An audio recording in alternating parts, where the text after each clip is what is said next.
যে আমার পাশে দাঁড়িয়ে আছে, মানে আমি ওর অভিনয়ের ভক্ত।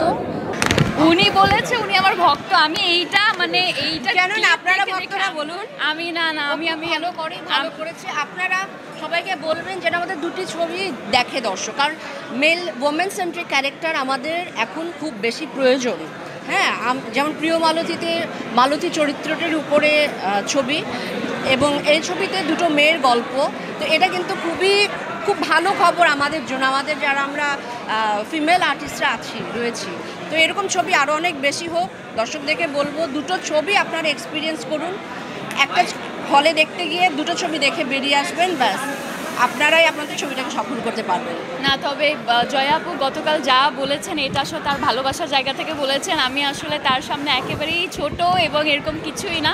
বাট একটা জিনিস আমি বলতে চাই, আপু আজ পর্যন্ত আমার অনেকগুলো কাজ দেখে সে সবসময় আমাকে ফিডব্যাক দিয়েছে, আমার কোন জায়গায় ইমপ্রুভ করা উচিত সেটা আমাকে জানিয়েছে। অ্যান্ড আমার মনে আছে আমার যখন প্রথম সিনেমার শুটিংয়ে যাই তার আগে আমি জয়া আপুর সাথে কথা বলে তার কাছ থেকে আইডিয়া এবং এই ধরনের কাজ করা কি হবে না হবে। অ্যান্ড শি ইজ লাইক মানে true guide for me.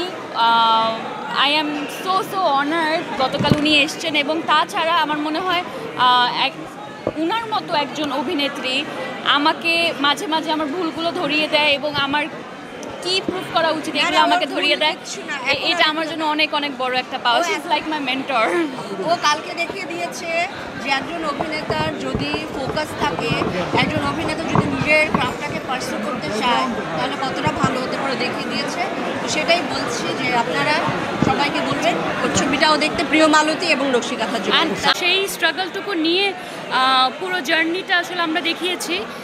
So একজন মেয়ে এরকম একটা সিচুয়েশনে থাকলে তার সাথে আসলে এবং পুরো তখন মনে হয় কি পুরো পৃথিবীটাই আসলে উল্টে গেছে এবং পুরো আশেপাশে যাই ঘটছে সব কিছুই তার জন্য যেমন ডিফিকাল্ট হয়ে যাচ্ছে দিনকে দিন। তো সেটা নিয়ে আসলে গল্প। এবং প্রিয় মালতীর গল্পটা আবারও যদি বলতে হয়, আমাদের আশেপাশে ঘটে যাওয়া যেই ভুলগুলো আছে, যেই ধরনের অন্যায় আছে সেটা নিয়ে এই গল্পটা।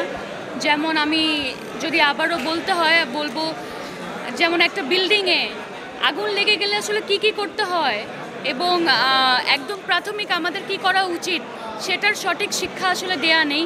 এবং একটি বিল্ডিংয়ে আসলে কী ধরনের সিকিউরিটি থাকা উচিত, সেফটি থাকা উচিত সেটা থাকে না। অ্যাম্বুলেন্সে যখন একজন পেশেন্ট যায় তখন দেখা যায় ওই অ্যাম্বুলেন্সটা আসলে জায়গা করে দিতে পারে না, তখন ওই কষ্টটুকু আসলে ওই অ্যাম্বুলেন্সের মধ্যে যে সাফার করছে এবং তার পরিবার ছাড়া আসলে কেউ বুঝতে পারে না। এই গল্পটা আমি এটাই বলবো, প্রিয় মালতী আপনাদের একদম কাছের হলে চলছে। আর আজকে জয়া আপুর ফিল্মটা তো আসছে।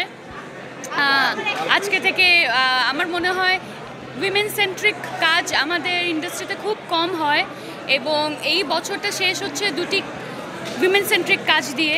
আমরা সবসময় মেয়েদের অধিকার নিয়ে কাজ করি, কিন্তু যখনই তারা আসলে কোনো কিছু করে তখন আসলে যেইটুকু সাপোর্ট দেওয়া উচিত মেয়েদেরকে এগিয়ে যাওয়ার জন্য, যেইটুকু পুশ দেওয়া উচিত সেই পুশটুকু আসলে পাওয়া যায় না।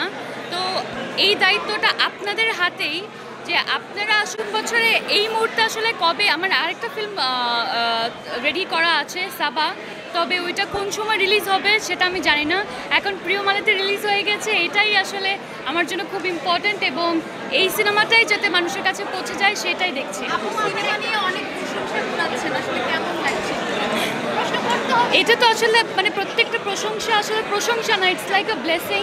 বিকজ আমি আসলে আমার ফিল্মের ক্যারিয়ার তো মাত্র শুরু এবং যে কোনো কাজে বড়দের কলিগদের দোয়া যদি না থাকে তাহলে ওখানে সফল হওয়া যায় না।